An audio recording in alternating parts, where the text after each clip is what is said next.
Yeah, so tell me about you have a website and a LinkedIn group. Tell us about that. What is it? What goes on there? And what are the goals of your research? Yeah, I started first with a website, and later I put a LinkedIn group for people who are interested in this subject. And I try to let people see how much deep history there is related both to Judaism and Christianity, and also Islam.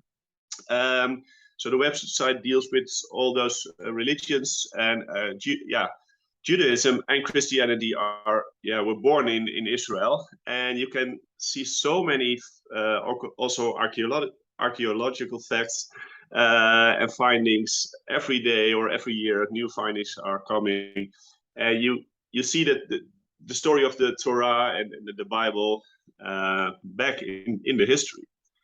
It's really amazing. If you read more about it, it's getting more fascinating. What's the URL for the website?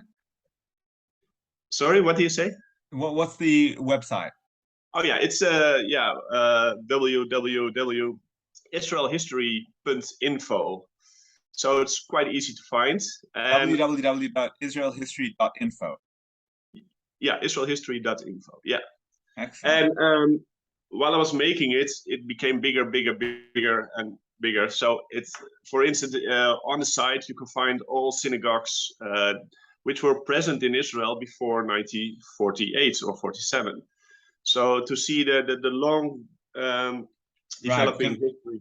because Yeah, of course, the enemies of Israel like to claim that the Jews disappeared there in 1947 and 1948. But as you show your audience, this is a history that with documentary evidence, the Jewish people have been there for thousands of years. And I think that's what's really important is that to undermine that, especially you look at these churches that want to undermine Jews living in Israel. But when you do that, you're undermining the whole foundation of Christianity. Because if the Jews, don't aren't the rightful owners and heirs to Israel, then where did Christianity come from, right? yeah, yeah, true. Yeah, it's and it's so obvious. You also neglect the whole world of archaeology and historical writing. So there's so much evidence, and it's also becoming more and more connected and more detailed. More stories of the Torah of the Bible are, you can link to certain archaeological sites or mosaics or coins, writings. Yeah, it's really amazing. When I was starting it, I noticed there's even more than I thought, and it became even more and more and more. Amazing. And What's been your most fascinating find that has really blown you away to say, wow, the Bible is true? um, well, I think there are quite a few, but you also have the Qumran, the Dead Sea Scrolls. They're also very famous. But you also have an even older, the Silver Scrolls, they call it. Um, they're found near Ein Gedi, and it's the oldest part of the Bible which is found in a scroll, and it's already dating to the 4th century BC.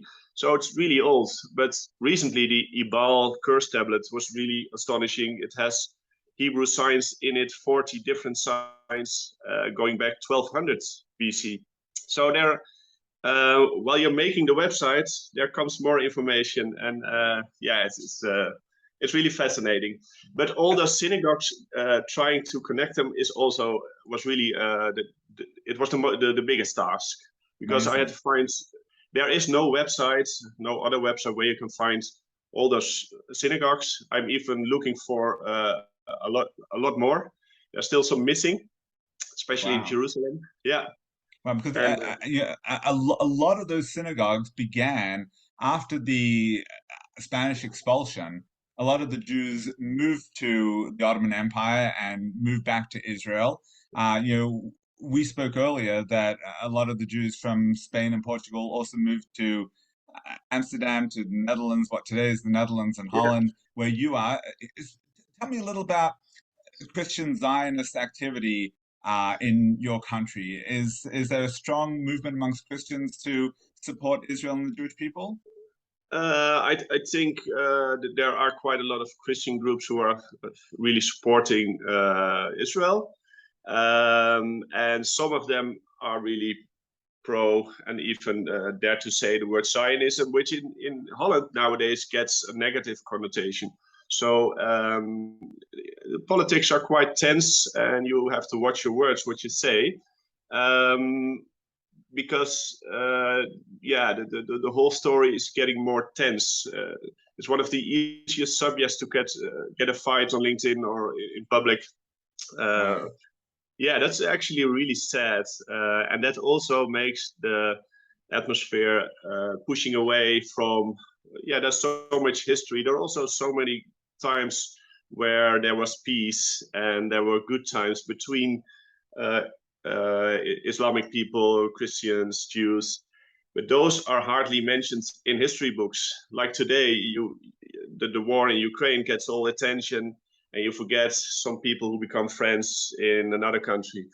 Um, yeah, that's the story of history. So we need to focus also on the website. I also try to focus on the role of women, because when I was making it, I thought, well, I have to find some new dimensions in it, and I was also fascinating to find many women in the Old Testament who had a specific place. And I thought, is there a connection from their role to now? Well, there's not a direct line, but you see fascinating women having a big influence in history, even in the Crusaders, which is really, from Jewish point of view, a horrific period of destruction and hate.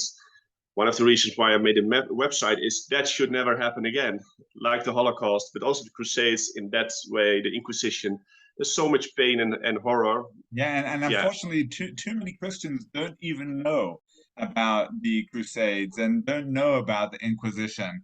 And so, thank you, kudos to you for bringing that to the attention of the Christian community and ensuring that Christianity will never again be responsible for the genocide of the Jewish people.